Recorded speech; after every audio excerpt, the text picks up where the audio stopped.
Je passe à mon frère un désir de chanter un cantique, bien sûr pour moi. Ce cantique en espagnol qui s'est acquis une église. Comme pour une église. Non, tu sais le chanter? Bien fait. Il faudrait qu'on écoute les paroles de ce cantique. Dieu le passe sur mon cœur et c'est ce que nous sommes. Il s'est acquis une église. Amen. Dieu s'est acquis une église. L'église est à lui. Vous comprenez ce que je veux dire? Il n'est pas à nous et on ne fait pas de ce qu'on veut de lui. C'est lui qui fait ce qu'il veut de nous. Et il a une attente envers son église. Nous sommes son église. Amen. Nous sommes l'église de Dieu ce matin. Et c'est lui qui s'est acquis.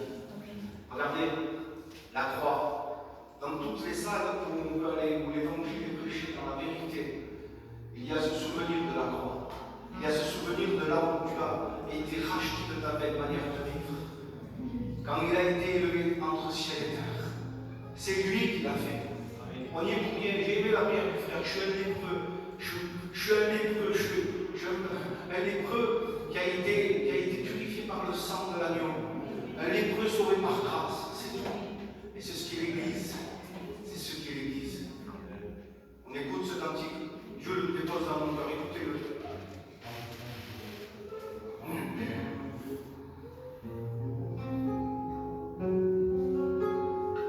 Jésus.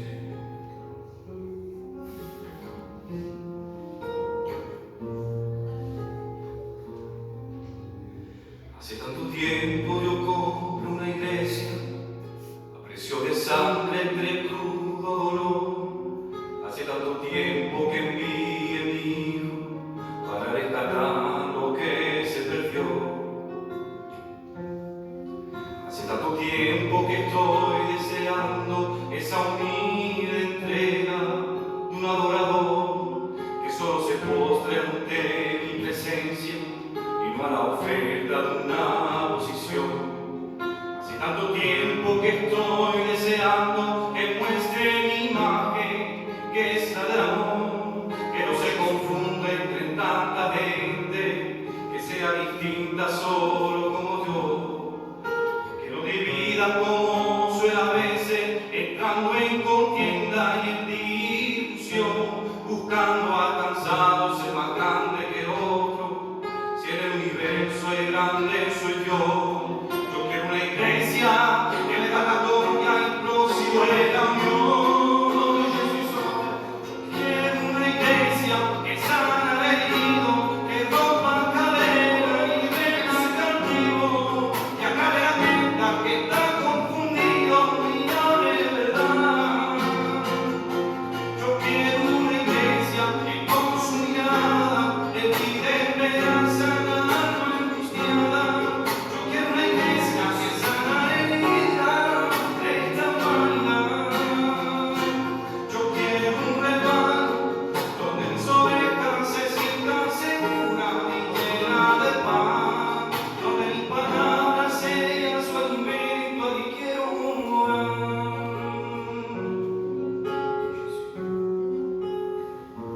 Yo quiero una iglesia que con su alabanza perfume mi trono, me dé ese lugar. Una iglesia que sepa hacer diferencia entre el bien y el mal.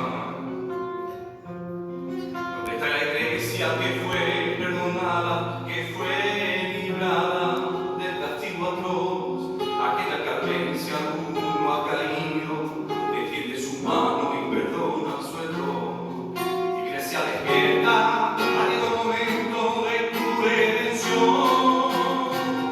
Quiero una iglesia que sana al herido, que rompa cadenas y meta al cautivo, que aclare la mente que está confundido y hable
C'est son attente à lui. C'est ce qu'il veut faire. Je rends grâce à Dieu ce matin. Je vous dire quelque chose avec mon cœur. Ce message-là, ça fait très longtemps que je l'ai dans mon cœur. Et je rends grâce à Dieu de ce que ce matin, je peux me décharger de ce message. Ça fait quelques mois que je l'ai dans mon cœur. Et quand je l'ai reçu, je l'ai partagé avec un frère. C'est avec mon frère Olen que je l'ai partagé chez lui. Et quand j'ai partagé ça avec mon frère, je me suis aperçu que Dieu lui avait déjà donné à lui. Moi, je l'avais reçu, quand je l'ai partagé avec lui, je me suis aperçu par rapport à ce qu'il me disait que Dieu lui avait déjà donné aussi ce message-là. Alors il m'a dit, lorsque tu me prêcheras, mets-toi une belle chemise. J'ai essayé. C'est la plus belle que j'ai trouvée. Elle n'est pas terrible, mais elle est blanche. Elle est blanche. L'Église de Dieu est pure. Il y a un texte à la Cantique des Cantiques qui dit qu'il y a plusieurs concubines, plusieurs reines. Et le texte dit, mais une seule est ma parfaite. Et c'est l'Église. La parfaite, c'est l'Église. Les concubines et les reines, c'est les autres dénominations. C'est ceux qui se représentent comme étant l'Église de Dieu. Ils le disent, nous sommes l'Église de Dieu. Peut-être même qu'ils le chantent ce cantique. Oui, nous sommes l'Église de Dieu. Mais le texte dit, pourtant, une seule est ma parfaite. Une seule. C'est l'Église.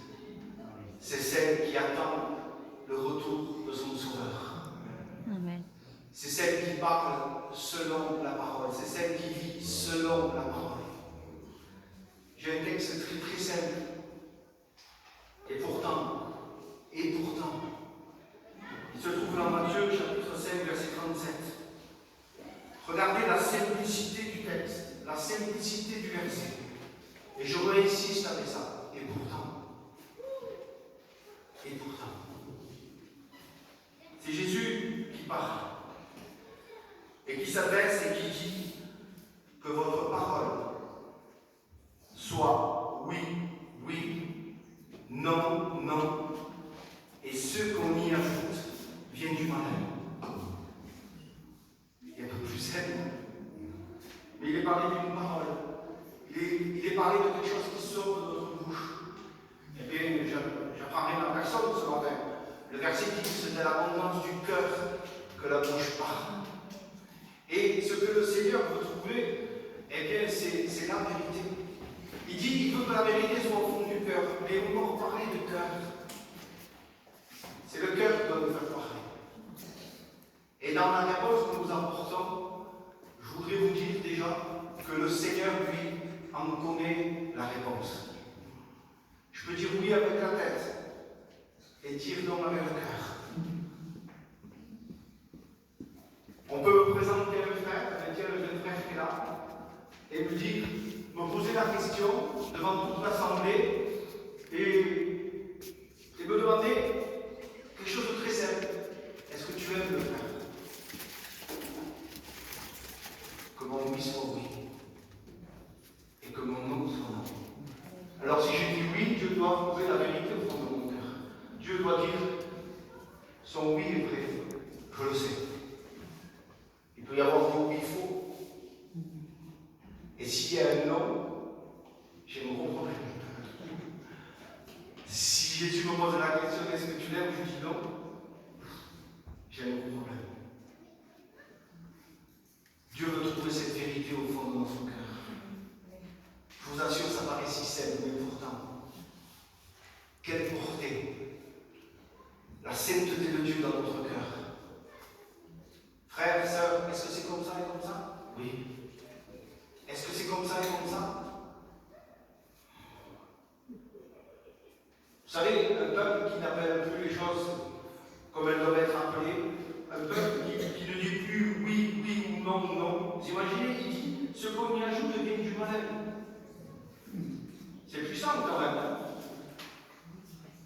C'est-à-dire qu'à chaque fois qu'on veut essayer eh bien, comment dire, d'apaiser sa conscience dans une réponse, tout ce qu'on veut y ajouter, en plus, oui, tu comprends, Marc, mon frère, ça vient du malin. Chaque fois qu'on veut se donner raison, oui, mais tu comprends, ça vient du malin. Qu'est-ce que tu nous dis ce matin, Thierry? C'est ce qui est écrit. Est-ce que tu aimes ta sœur? Oui, oui, non, non. Tout ce qui vient en plus vient du malin. Et lorsqu'il n'y a plus cet amour de la vérité dans le mot, où on est capable de jouer avec le mot, vous savez, ce passage que je vais lire, comme votre mission, oui et non, non, ça doit être le langage de l'Église. Amen. Ça doit être ce langage-là, un langage de pureté. Celui qui a la pureté sur les lèvres, eh bien, un verset dans les Proverbes dit à le roi pour ami. Mais ça doit être le langage de l'Église. Et puisque nous, ici, il y a des serviteurs plus anciens, et on doit être aussi, puisqu'on est appelé à être les modèles du troupeau, eh bien, ça doit être notre langage aussi. Oui, oui, non, non. Parce que lorsqu'on a plus ce langage-là de l'amour, de la vérité et de la sainteté de Dieu, eh bien, on peut basculer dans Isaïe chapitre 5, verset 20. Il peut arriver ça. Si on n'a plus l'amour de la vérité, l'amour de la sainteté, de la parole qui sort de notre bouche, eh bien, il peut arriver quelque chose de terrible. Isaïe chapitre 5, verset 20 nous dit « Malheur à ceux qui appellent le mal bien et le bien mal. »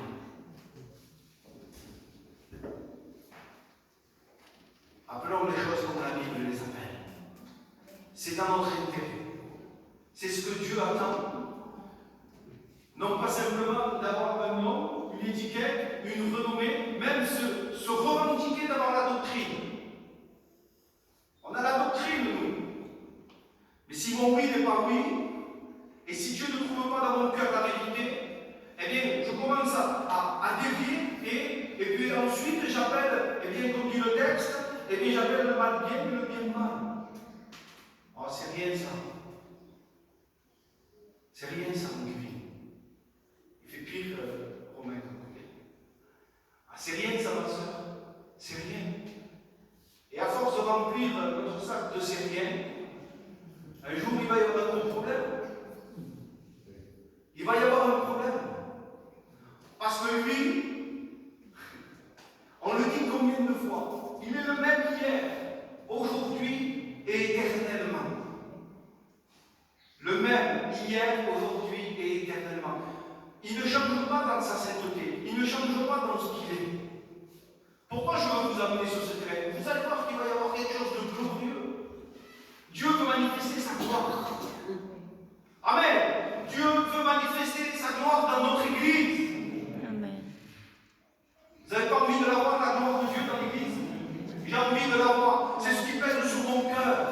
C'est ce qui nous préoccupe dans notre pensée, dans notre esprit. La manifestation de la gloire. Mais pour voir la manifestation de la gloire de Dieu se manifester dans l'Église, il faut commencer par le début. Vous savez ce que c'est le plus grand encouragement que vous pouvez recevoir ici dans ce lieu? Le plus grand de tous les encouragements, je m'en pardonne, c'est pas faire 25 appels et venir vous imposer les mains. C'est pas ça le plus grand encouragement. À force, on va devenir des estomapes. Les serviteurs d'avance, on se secoue les têtes, on va devenir des estomapes. C'est pas de faire venir ici, c'est pas de les diriger prier pour toi, c'est pas ça le plus grand encouragement. Vous savez ça, ce que c'est le plus grand encouragement, c'est de retourner à Dieu. Si nous voulons voir la manifestation de sa gloire, le plus grand encouragement que Dieu veut nous offrir, je vous le dis ce matin, cette réunion, ce partage de la parole de Dieu est sous la miséricorde de Dieu. Mais lui a une attente avec nous. Il dit, si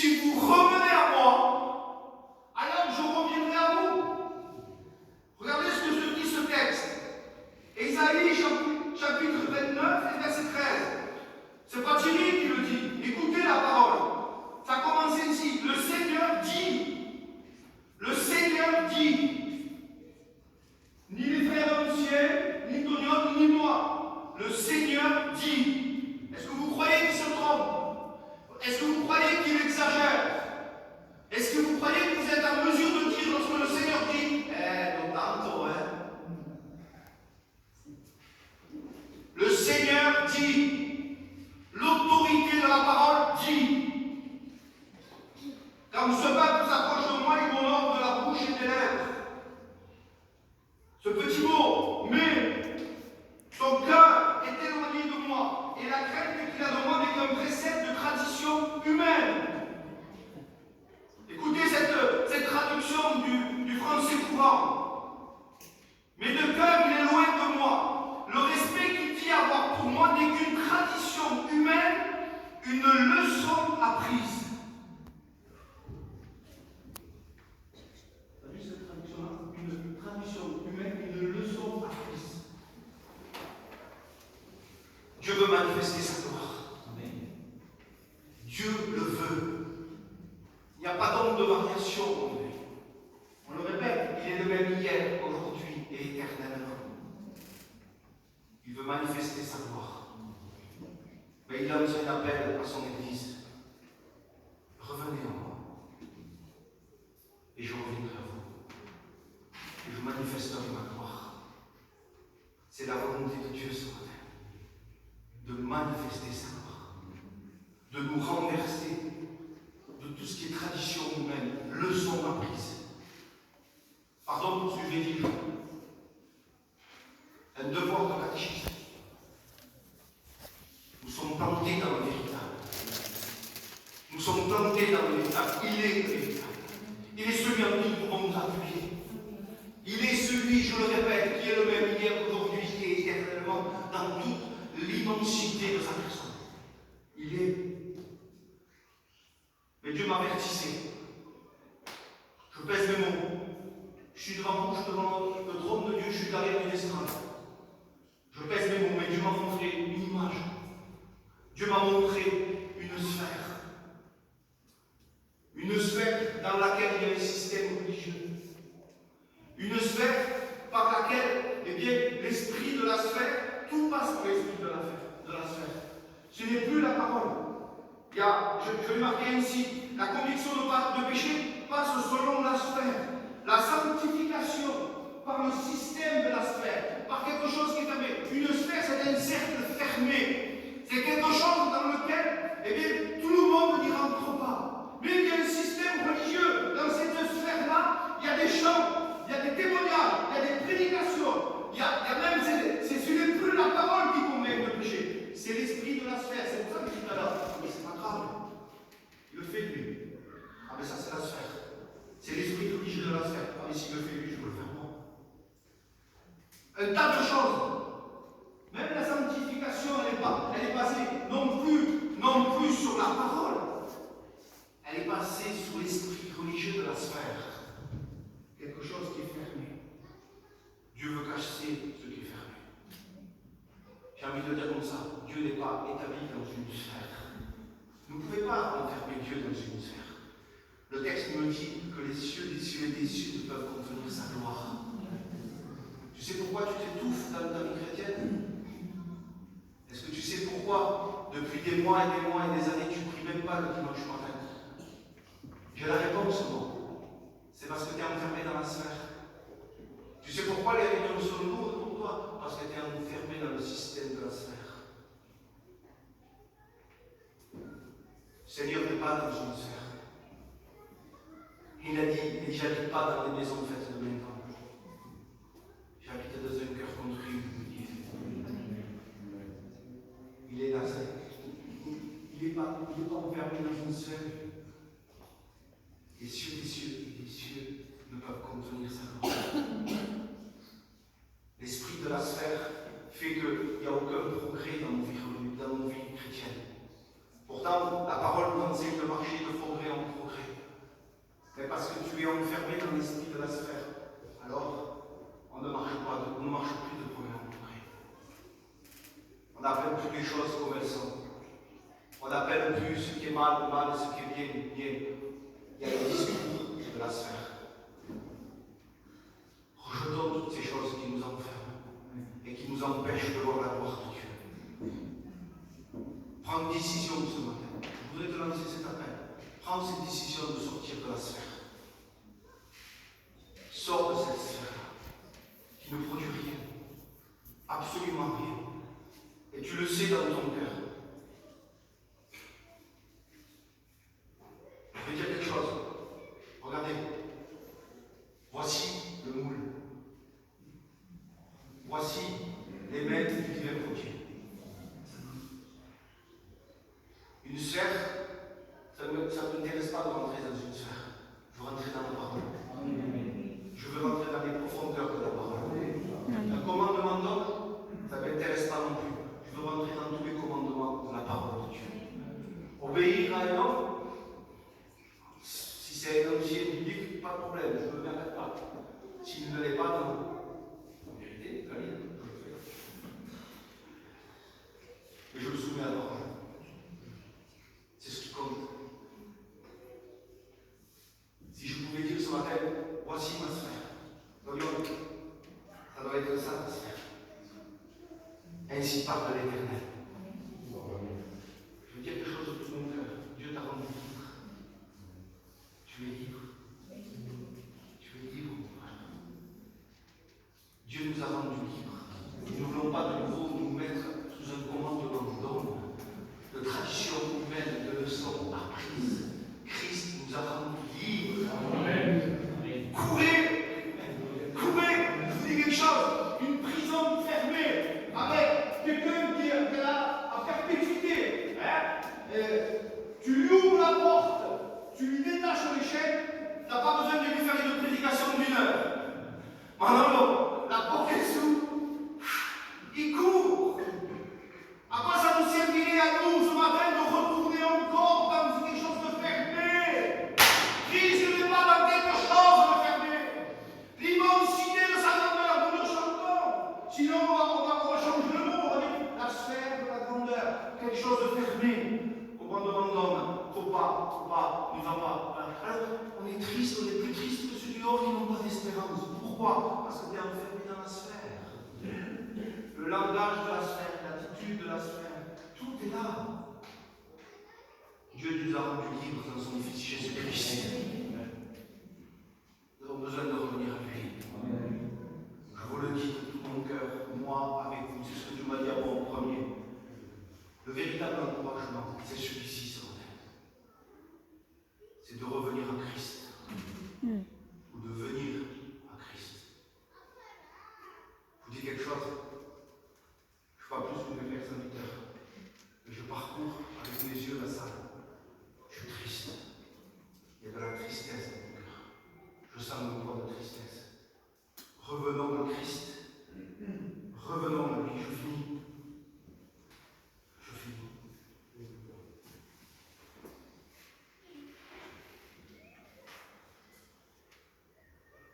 Seigneur, nous lançons un appel ce matin. C'est personnel l'appel. Dieu s'adresse à son Église, mais c'est personnel. Malachie, chapitre 4, et verset 2. Et je vous le dis avec mon cœur, c'est ce verset-là que j'ai reçu pour l'Église. C'est ce verset-là qui m'encourage à espérer dans la manifestation de la gloire de Dieu.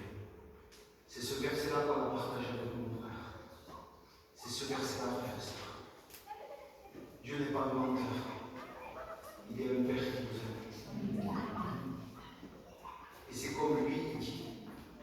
On finit avec ce verset.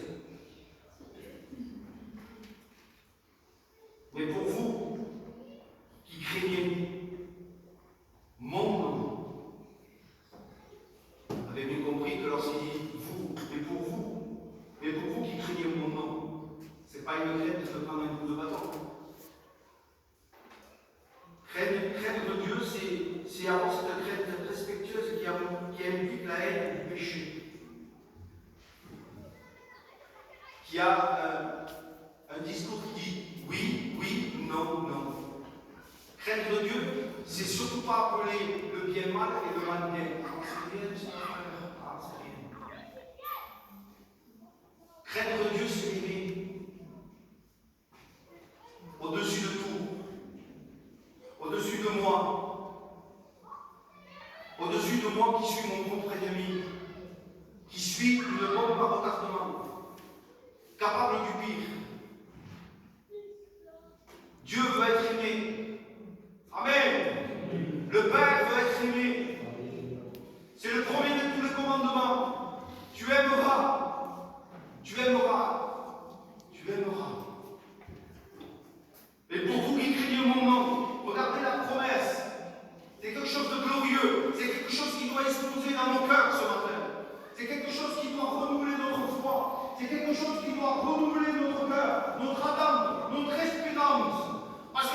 a parlé, ce n'est pas un pasteur comme moi. C'est Dieu lui-même qui a parlé. C'est ce qui est écrit. Alors si on ne croit plus dans ce qui est écrit, prenons les Bibles et jetons-le. Mais nous croyons ce matin dans ce qui est écrit. Je crois dans ce que je vois. Je le confesse. Je vois tout le contraire. Je crois dans ce qui est écrit. Parce que Dieu a dit. Et tu n'as pas besoin là, mon frère, de prendre une petite mélodie et que je te lis un verset de la Bible. Non, non, il est tout puissant le message. Là, le verset que je te lis, moi, il est tout puissant. C'est celui qui a créé les cieux et la terre. C'est celui qui a appelé les choses qui ne sont pas. Et parce qu'il les a appelées, elles sont devenues. C'est ça la parole. La parole, c'est pas peut-être. La parole, c'est pas on verra. C'est oui, amen. Son nom est parole de Dieu. Et c'est ça qui anime mon cœur. Je veux croire avant. Parce qu'il y en a qui ne croient pas avant, et quand ils voient le miracle, ils deviennent des prophètes. Je le savais, moi. Et voilà, c'est pas vrai que je ne le savais pas. Et ici parle l'Éternel. Regardez ce que Dieu nous dit. Mais pour vous, pas pour tous, ou pour vous, oui, pour vous qui craignez mon nom, regardez se lèvera. Dieu qui se lève. Alors le frère nous a fait lever de la chaise. Là, c'est Dieu qui se lève de son trône. Oui, c'est Dieu qui se lève de son trône. C'est pas nous. Dieu se lève de son trône. Se lèvera le soleil de la justice. Pour retourner à ce qu'il est lui. C'est lui le soleil de la justice. Et sa justice à lui, elle est parfaite. Elle n'est pas comme la mienne, elle fait comme le soulier. Avec des mots, avec des actes, avec des attitudes, avec de l'hypocrisie. Non, non, non. Sa justice à lui, elle est parfaite. Et le texte dit, Marc, il se lève.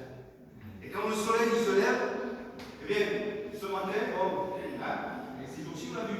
Le soleil, lorsque le soleil il se lève, vous savez ce qui se passe? Les ténèbres s'enfuient. Lorsque le matin, quand le soleil se lève, la nuit disparaît. On a besoin ce matin que le soleil de justice se lève dans mon cœur. Pour que les ténèbres et le péché qu'il y a dans mon cœur s'enfuient. Regardez l'image. Il se lève, les ténèbres s'enfuient. Laissons le soleil de justice se lever.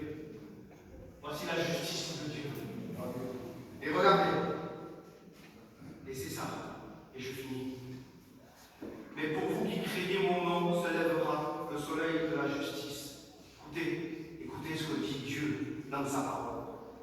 Et la guérison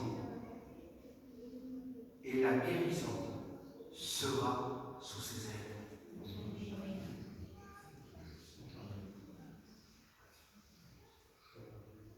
Seigneur, mais pour vous qui craignez mon nom, se lèvera le soleil de la justice. C'est pour ça qu'on prie, non? Et la guérison sera sous ses ailes. C'est pas peut-être. Dieu dit, revenez à moi, je reviendrai à vous. Sortez de cette sphère.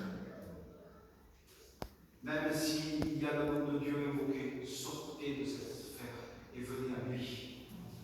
Si je vis dans la sphère, il faut pas que je m'attende à être exaucé. Dieu ne veut pas qu'on se trompe. Et il y a une promesse de Dieu. Et la guérison sera sous ses ailes. Nous voulons voir Dieu se glorifier. Amen. Amen. Bien sûr, oui, nous voulons voir te glorifier. Revenons à lui. Appelons ce qui est mal, mal. Appelons ce qui est bien, bien. Ayons qu'un seul discours. Oui, Seigneur. Un discours de sainteté, de pureté. Alors Dieu nous accordera, si nous revenons à lui de tout notre cœur. Si ce matin, nous voulons sortir de cette sphère dans laquelle beaucoup de personnes sont emprisonnées. Sortez de là. Au nom de Jésus ce matin. Sortez de là. Prenez cette décision de sortir de là et d'aller à Christ. Tu m'as rendu libre, Seigneur. c'est de ne pas pour être dans une sphère enfermée. Mais je veux venir à toi. Ce matin, c'est comme si le manteau était posé. Refusons. Enlevons ce manteau. Allons au Christ. Et cette promesse, elle est merveilleuse. Elle est pour nous, elle est pour notre Église. Elle est à propos. Et j'y crois comme je suis en train de vous voir ce matin. Et la guérison sera sur ces êtres. Amen, on prie.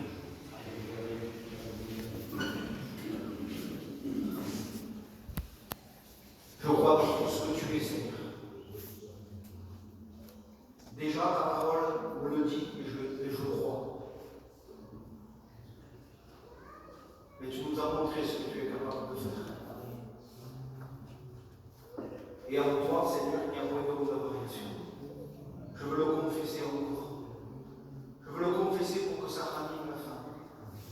Tu es le même hier, aujourd'hui et éternellement.